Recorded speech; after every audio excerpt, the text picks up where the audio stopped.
"I don't want to see you because you You're the are a one who's been deceitful woman," sabotaging the my mafia deals. boss That's said, ridiculous. and she was I shocked would to hear never it. The words hit Lily like a slap. For a few seconds, she could not even understand what he meant. She stood in front of his large wooden desk, holding a file tightly against her chest, her fingers slowly going numb. This was the same office where she had spent countless late nights organizing meetings, handling confidential calls, and making sure everything ran smoothly. The room was quiet, heavy with tension, and the air felt difficult to breathe. The mafia boss did not shout. His calm tone made the accusation even more painful, as if he had already made his final decision. Lily had joined his organization 3 years earlier, not because she wanted power, but because she needed survival. Her father had passed away, her mother was sick, and she had no strong connections in the city. This job was her only chance to stand on her own feet. Over time, she proved herself through honesty and hard work. She never questioned orders, never crossed boundaries, and never betrayed trust. That is why standing there, being called deceitful, felt unreal, like a bad dream she could not wake up from. Her eyes searched his face, hoping to see doubt or hesitation, but his expression was cold and distant. Grace, the head accountant, was also in the room, standing near the window. She had been called in earlier for a financial review, but now she realized something was terribly wrong. Important financial information had been leaked to a rival group, causing a major loss. The mafia boss believed someone from inside had betrayed him. His men had investigated quietly, and somehow Lily's name had come up. Grace knew Lily well. They had shared lunches, secrets, and fears. She could not believe Lily was capable of such a thing. Still, Grace stayed silent, knowing that one wrong word could make her the next target. Lily finally found her voice and tried to speak. She explained that she had never shared any files, never made contact with outsiders, and never stepped out of line. Her voice trembled, not from guilt, but from fear and disbelief. The mafia boss listened for a moment, then raised his hand, stopping her mid-sentence. He said he did not want excuses. In his world, betrayal was the worst crime, and once trust was broken, it could never be repaired. He told her that proof had already been reviewed and that her presence was no longer welcome. As Lily heard this, memories rushed through her mind. She remembered the first day she entered this building, nervous but hopeful. She remembered nights when she stayed back to protect documents during raids, times when she warned him about internal risks, and moments when he himself had praised her loyalty. All of that meant nothing now. One accusation had erased years of effort. She realized that in powerful worlds, truth often comes second to suspicion. The mafia boss stood up, signaling the end of the conversation. He did not look at Lily again. That hurt more than his words. It showed that he had already removed her from his life and his plans. Grace wanted to step forward, to say that this decision was unfair, but fear chained her feet to the floor. She knew Lily understood. In this place, survival often required silence. Lily slowly turned toward the door. Each step felt heavier than the last. She wanted to cry, scream, or beg, but her pride stopped her. She walked out with her head slightly lowered, not because she was guilty, but because she was broken. Outside the office, the hallway looked the same, but everything felt different. Guards who once greeted her now avoided eye contact. People whispered as she passed. In a single moment, she had gone from trusted assistant to suspected traitor. As the door closed behind her, the mafia boss remained standing, staring at the empty space where Lily had been. For a brief second, something flickered in his eyes. Uncertainty, maybe regret, but it disappeared quickly. He reminded himself that leaders could not afford emotional weakness. In his mind, betrayal always came from those closest to you. He believed he had done the right thing. Meanwhile, Lily stepped outside the building, the city noise surrounding her.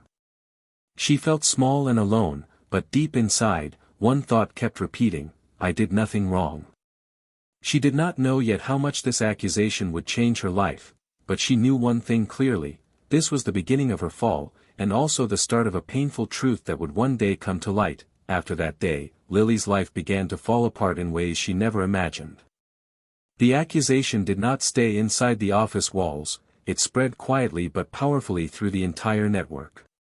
In the Mafia world, rumors move faster than truth, and once a name is stained, no explanation is enough to clean it. Lily received a short message informing her that her access had been permanently removed and that all payments linked to the organization were frozen. Within hours, the bank called, her card stopped working, and the apartment she lived in, provided through the organization, was no longer hers. It felt as if her existence had been erased with a single command. She packed her belongings in silence, placing years of memories into one small suitcase. Every item reminded her of the life she had built with honesty and patience.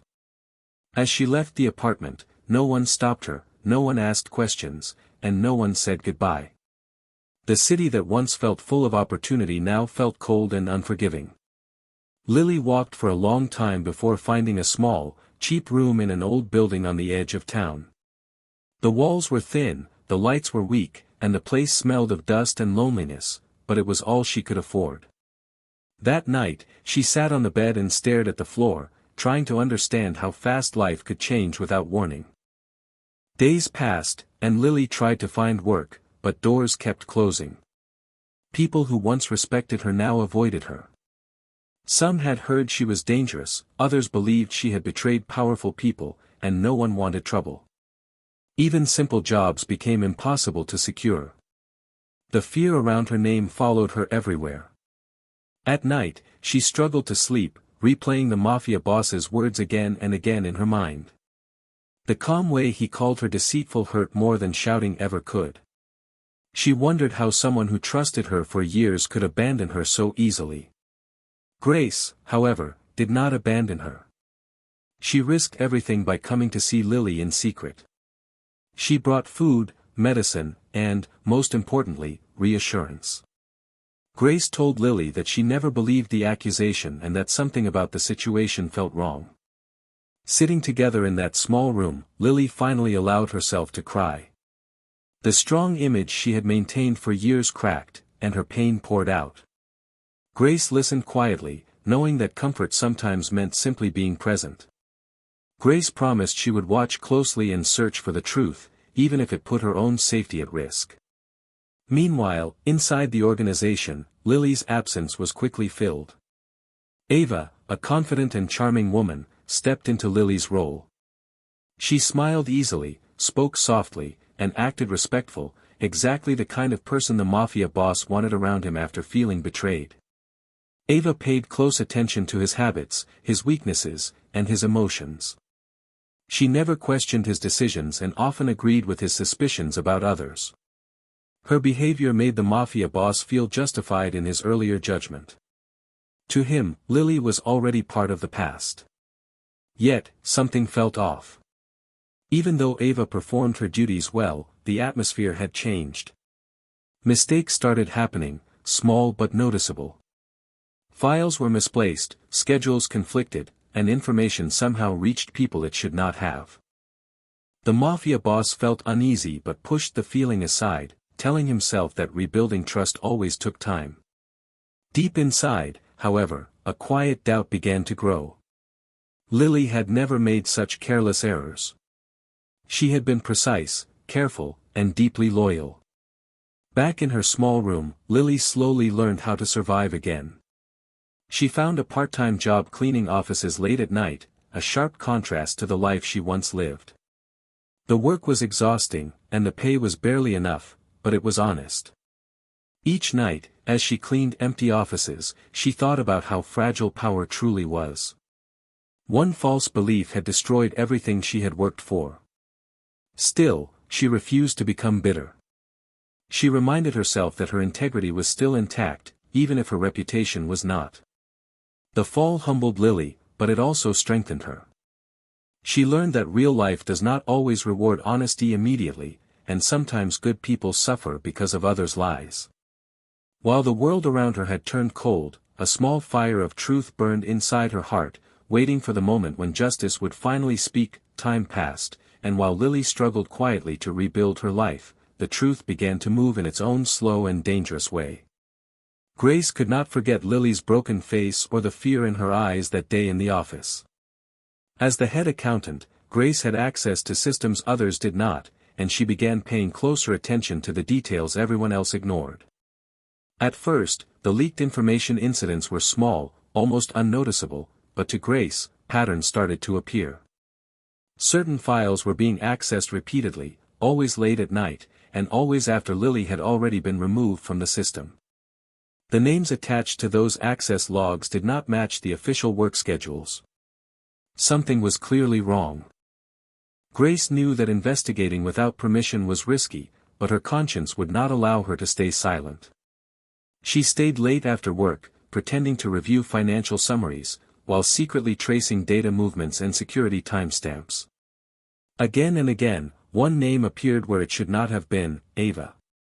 Grace felt a tight knot form in her chest. Ava had been trusted quickly, almost too quickly, and now the evidence was quietly pointing toward her. Still, Grace needed more than suspicion. In this world, accusations without proof could cost a life. One night, Grace noticed Ava entering a restricted data room long after office hours. Instead of confronting her, Grace followed from a distance, her heart pounding with fear.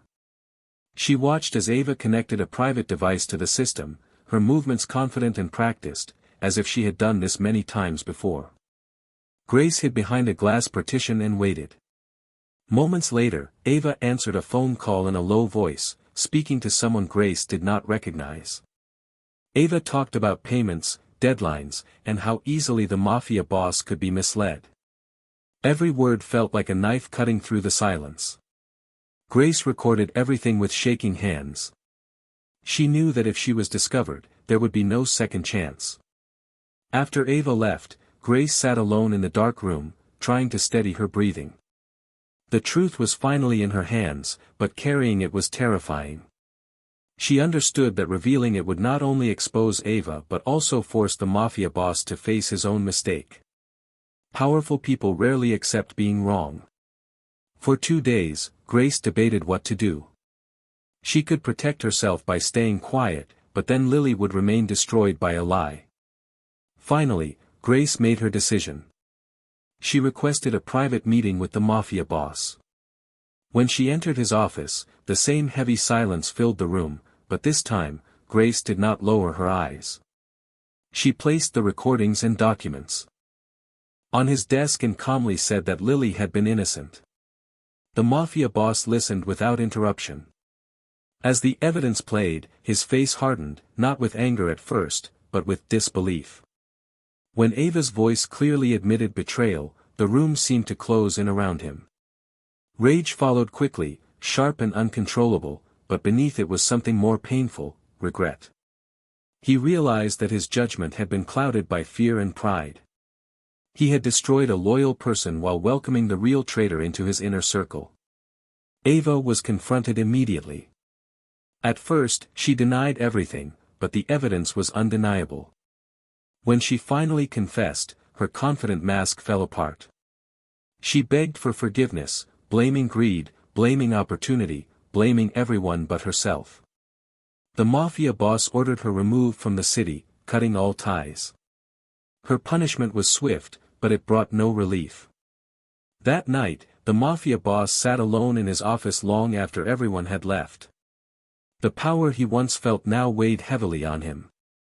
Lily's shocked expression returned to his mind, along with her quiet dignity as she walked away without begging.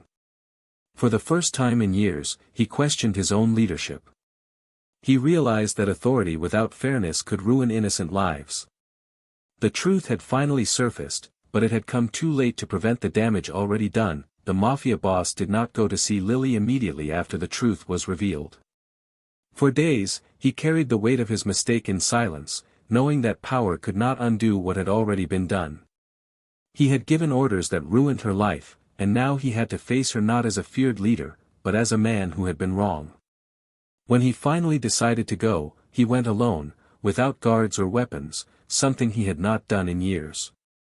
He needed Lily to see him as he truly was in that moment, not as the authority that once judged her without mercy.